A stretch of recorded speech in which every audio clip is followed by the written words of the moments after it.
privalumas kalbėti pabaigoje kažkaip tai, nes gali reaguoti į tam tikrus dalykus ir iš karto atėjo kokia mintis, aišku, kad mes esam tam tikroj krizėje, bet neturim nusiminti jo, nes taip, krizėje atrodo, kad tas buldozeris važiuoja pakankamai žemyn, bet jeigu žiūrėtume istoriją, krizės ateina ir krizės praeina. Tai aišku, mes nežinom, kaip bus, kokia čia ta dinamika, bet tai, ką jūs čia darote, tai ką daro čia organizatoriai, tai iš tikrųjų yra nuostabu, tai ir padeda. Tai ir padeda, sakykim, tai tam tikra prasme atsvara yra tai krizai, tai todėl tikrai labai noriu padėkoti organizatoriam už suorganizavimą šito viso renginio ir už pakvietimą. Apie ką aš kalbėsiu, iš tikrųjų bandysiu kalbėti būtent apie sąžinę iš konstitucijos perspektyvos, bet kodėl jau buvo daug kas pasakyta, kodėl dabar mums verta, kodėl mes kalbam apie sakykime, sąžinę arba sąžinės laisvę. Tai žinom, yra įvairių konfliktų, problemų, kur, sakykime, dvasininkų, politikų ar net katechitų teisė cituoti švento rašto vietas yra tam tikrose, kur rašoma, pavyzdžiui, apie tos pačios lyties asmenų lytinius santykius, yra susiduria su tam tikrom problemom. Ar, sakykime, matom tam tikras problemas su pedagogų teisė atsisakyti mokyti apie su gender ideologija susijusius dalykus. Matome problemų su tėvų teisė atsisakyti, kad jų vaikai būtų ugdomi pagal, sakykime, gyvenimo įgūdžių ugdymo ar kitas programas, jei tai prieštarauja jų sąžinė. Jau čia buvo kalbėta Andriaus, medikų farmacininkų teisė atsisakyti teikti paslaugas susijusias, sakykime, su abortais, jeigu tai prieštarauja jų sąžinė. Paciento galų gale teisė atsisakyti skiepų, kurie pagaminti naudojant abortuotų vaikų kamieninės ląsteles. Ir taip toliau, ir taip toliau, ir taip toliau.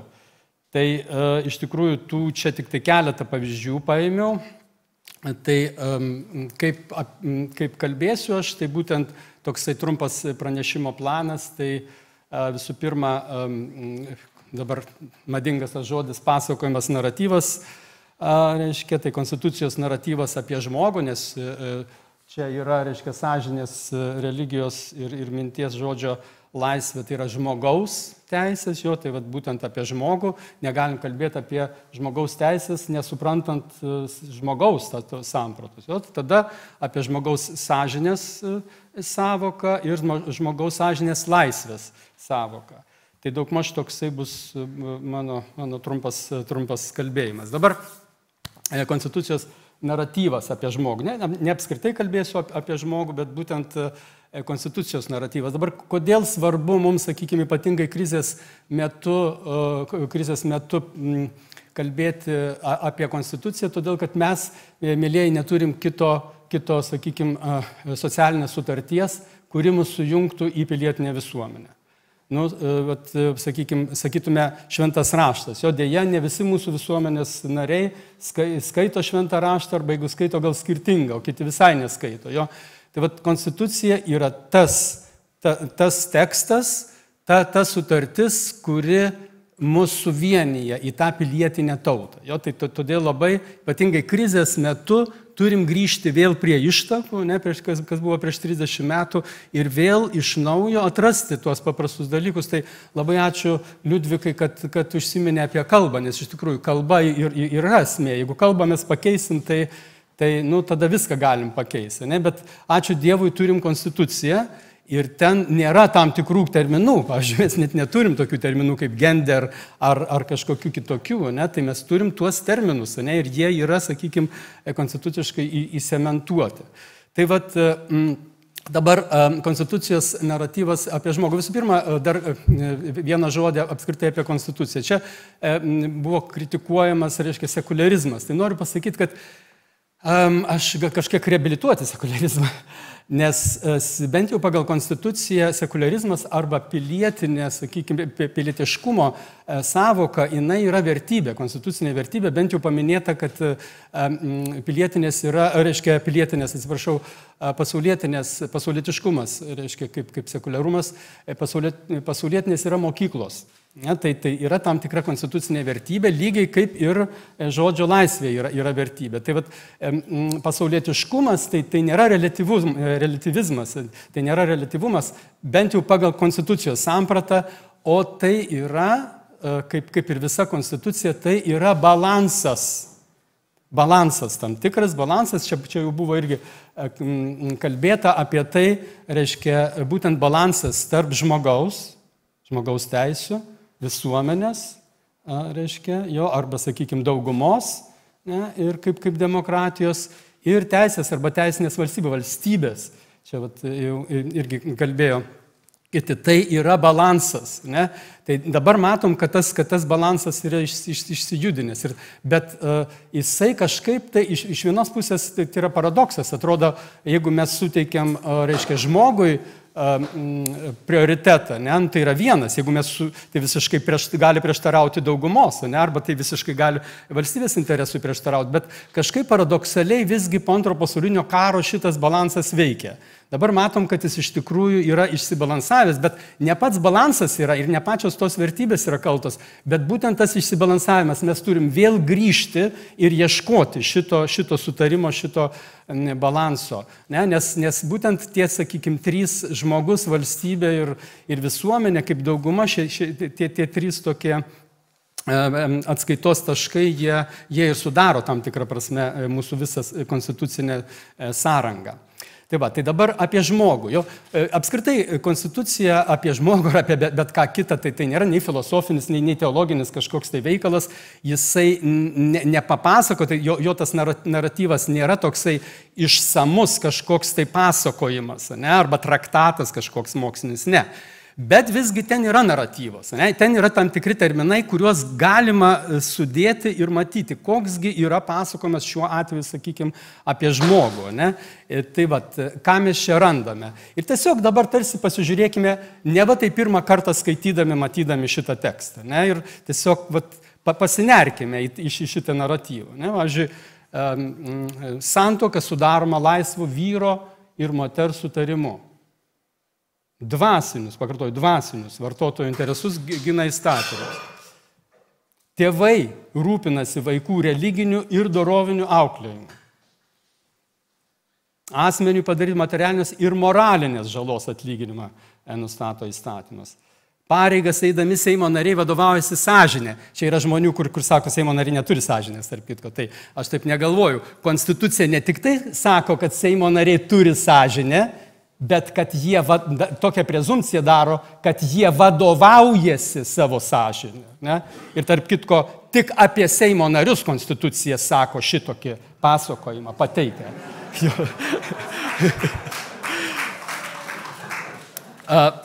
Toliau žiūrėkim, ką sako, reiškia, toliau apie sakykime, žmogų, jau, sakykime, žmogaus teisių kontekste. Čia labai gerai buvo pasakyta, kad neįmanoma, reiškia, prieš tai kalbėjusiu, neįmanoma kalbėti apie žmogų ir, sakykime, apie sąžinę už visuomenės ir valstybės ribų. Reiškia, nes ta prasme, kaip mes šiandien konstitucijų suprantam, kas yra žmogaus teisės, tame tarpe ir sąžinės laisvė yra visuomenėje ir valstybėje. Valstybė yra, kaip paradoksas, yra žmogaus teisų elementas. Reiškia, nes valstybė padeda įgyvendinti žmogaus teisės. Jis apgina, bet be valstybės kaip elemento tam tikro žmogaus teisų nebūtų žmogaus teisų, kaip mes šiandien suprantame. Tai vat pažiūrėkime kitas, reiškia, naratyvas jo, apie žmogų. Žmogaus teisės ir laisvės yra prigimtinės. Tiesiog įsiklausykim. Žmogaus teisė į gyvybę saugo įstatymas. Žmogaus laisvė neliečiama. Žmogaus asmuo neliečiamas. Žmogaus orumą gina įstatymas. Žmogaus privatus gyvenimas yra neliečiamas. Čia minties, tikėjimo ir sąžinės laisvė yra nevaržoma. Įstatymui visi asmenys yra lygus. Stipru, taip? Tai dabar pabandysiu greitai kažkiek tai, sakykime, dekonstruoti tai, ką mes girdėjome. Ne? Tai visų pirma, sakykime, būtų tokia žmogaus konstitucinės sampratos dekonstrukcija, tai žmogus turi pagal 18 straipsnį nekintamą prigimtį. Čia ne teologinis traktatas tas sako, čia konstitucija sako, nekintamą prigimtį, kurią sudaro vyriška ar moteriška lytis, kad žmogus turi ne tik fizinį kūną, bet ir dvasią, žmogus turi dorovę ir moralę, žmogus yra laisvas, žmogus yra asmuo. Tai yra, jis turi santyki su kitu ir su valstybė, tai yra, pagal konstituciją jis yra pilietis, jis yra tėvas, vaikas, sutuoktinis, žmogus turi orumą ir privatumą, žmonės pagal prigimtį yra lygus, lygiateisiški, žmogus gali turėti tikėjimą ir religinius įsitikimus, ir žmogus turi sąžinę. Jūs įsivaizduojate, čia konstitucija? Čia ne filosofinis, moralinis, čia ne šventas raštas. Ne? Tai įsivaizduok, grįžtam prie kalbos. Ne? Už ko galima, kur yra dabar pamatas, už ko galima užsikabinti šitoj krizai, ne? Kur galime ieškoti, sakykime, šaltinio, kuris galėtų padėti iš krizės mums išeiti. Ne? Aišku, konstitucija taip pat kaip ir bet kokį kitą tekstą galima per tam tikras alegorijas, per tas analoginius, reiškia, dalykus mąstyti. Tai turbūt, pavyzdžiui, jeigu pasimtume švento rašto, sakykime, palyginimus, ne, kaip ten apie sąžinę nekalba, tarp kitų labai įdomu. Šventam rašte apie sąžinę nekalba, bet konstitucijoje kalbama. Kuris tekstas yra tam tikrą prasme šventesnis. Pavyzdžiui, žibintų aliejus, kuris negali būti atiduotas niekam kitam, galėtų būti kaip sąžinė. Tos mergelės neatidavė. Kažkas yra tokio žmoguje, kur mes perleisti kitam negalim. Netgi jeigu ir labai prašo, duok.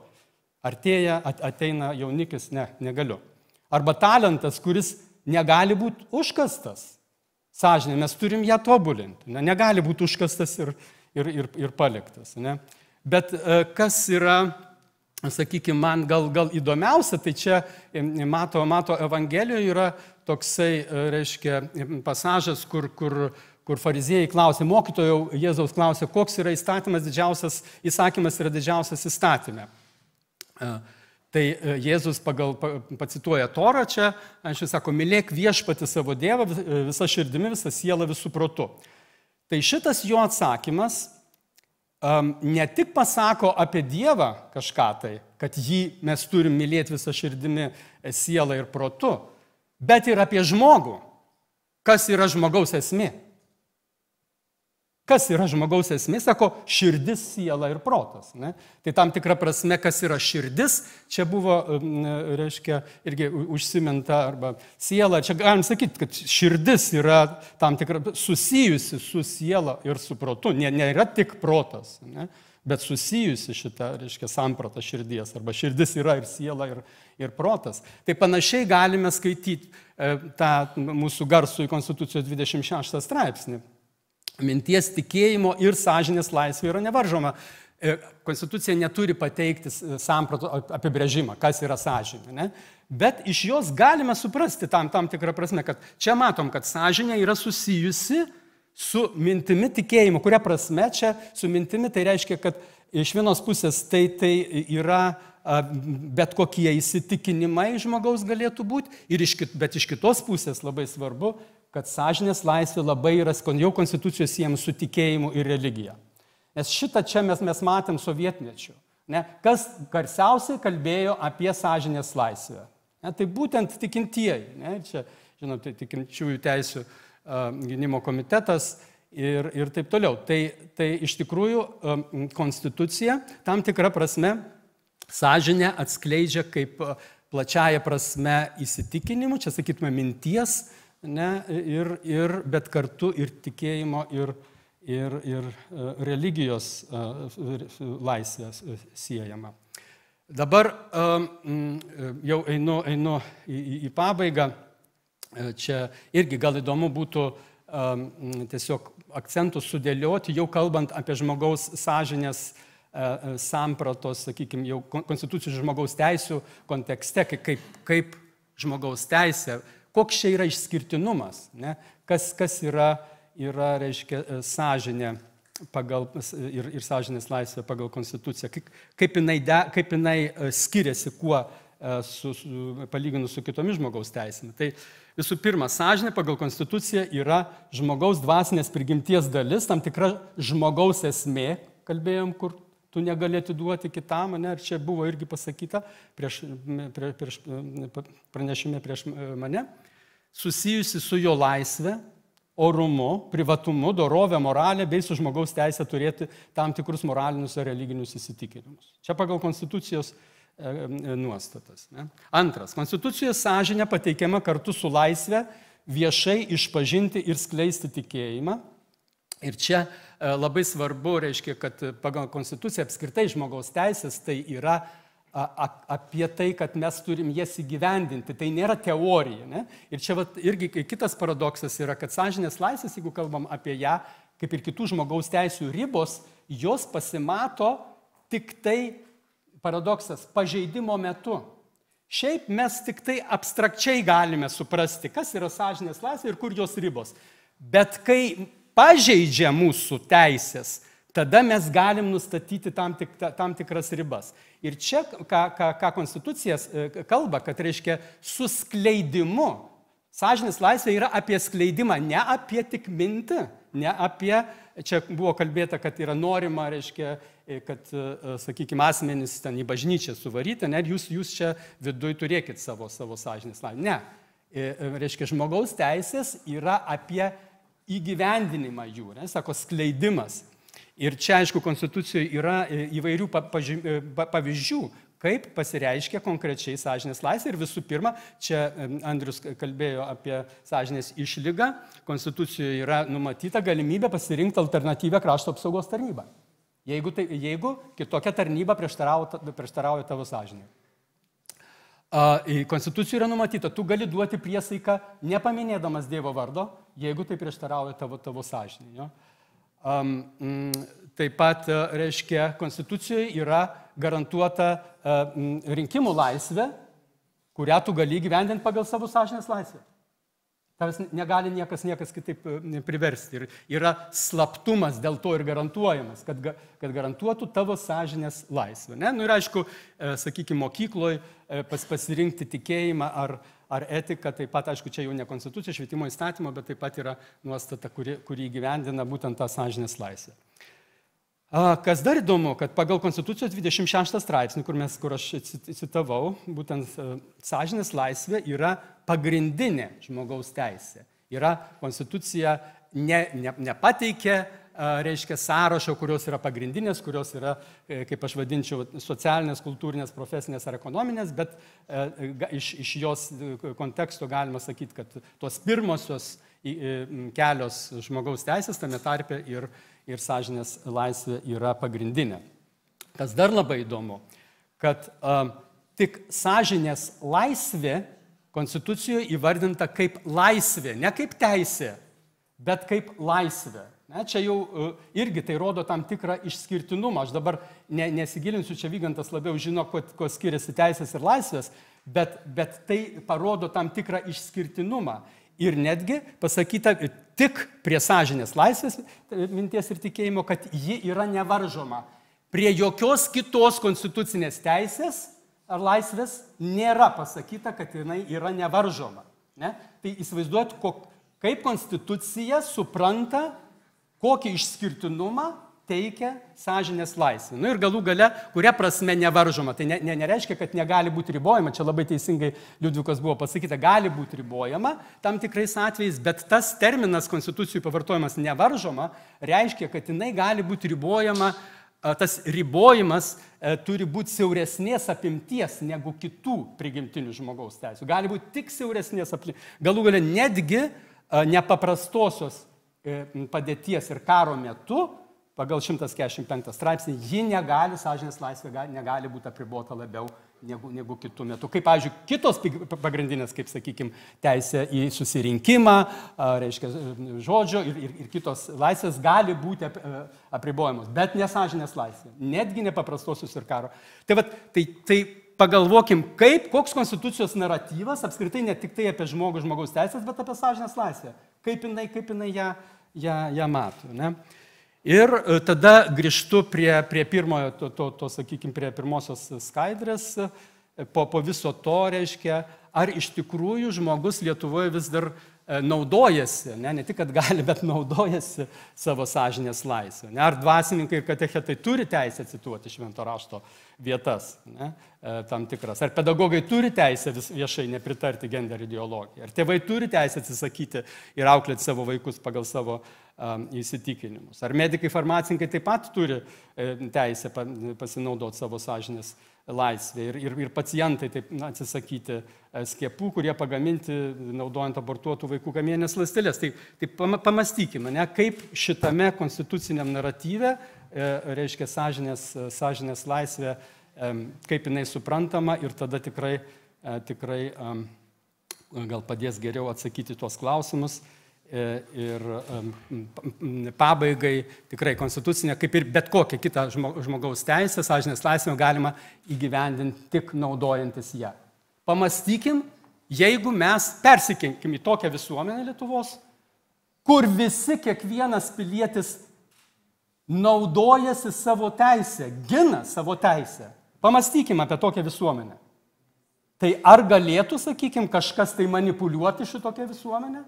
Jeigu kiekvienas pilietis, jisai apskūstų, jeigu mano, kad jo sąžinės laisvė yra, reiškia, arba institucija, arba teismui, ne, viešai pasipikint, ar galėtų būti kaip nors manipuliuojama? Negalėtų. Jo? Tai viską mes turim, iš tikrųjų, tai čia aš baigiu su tam tikra viltimi, viską mes turim, naudokimės tai. Tai ačiū labai.